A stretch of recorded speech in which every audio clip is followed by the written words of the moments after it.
This is 37 Families, Origins. In this episode, we will be talking about the origins of spatial non-consensual actors and the growth of archetypal consensual lines.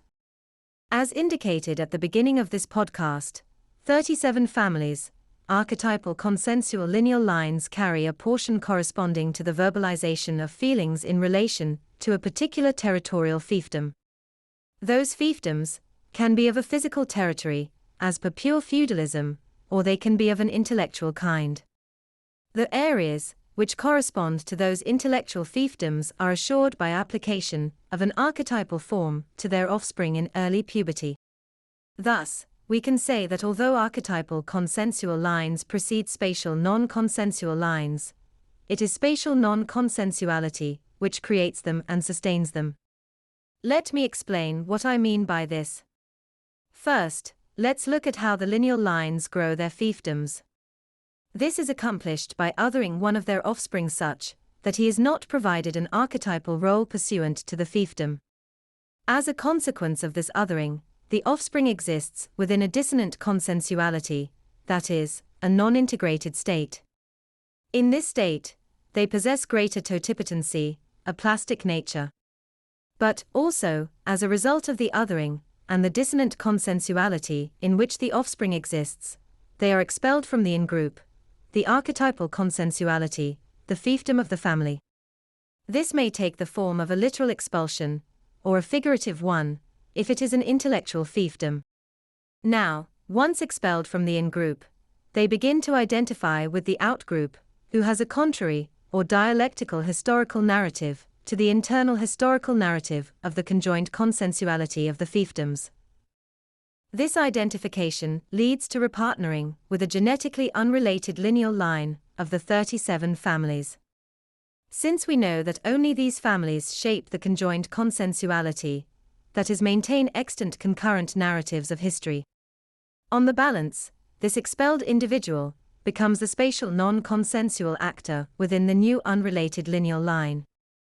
If they are male, they become the patrilineal spatial non-consensual actor.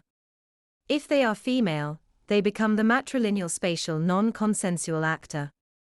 From this, a new line is created, a fragmentation of the original line.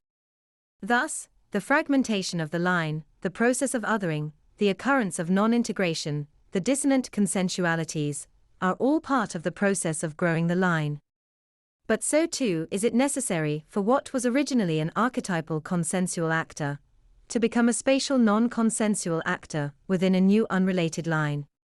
This has consequences, however, for the line, although fragmented, remains genetically unbroken, which means that the original line can still siphon territory through the othered individual, if there is not a complete rupture in the relationship. Thus, we can see that the archetypal consensual line produces spatial non-consensual actors, who play a role in the sustenance and growth of the originating lineal line. In other words, in one branch of the tree, the line is archetypal consensual, and in the other is spatial non-consensual. If there is not a complete rupture, however, the fragmentation of the lines remains incomplete, and the result is the aggregation of territory inuring to the benefit of the original line.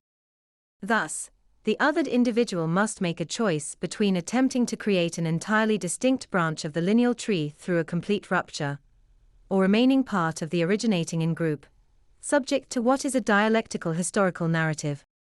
Thus, we can also see that dialectical historical narratives are generated by unrelated lines, which are designed to integrate the dissonant consensualities of the unrelated line. In effect, the dissonant consensuality acts almost like a cross-fertilization body, passing between branches of the conjoined consensuality, which is the system as a whole. That's the end of the podcast for today.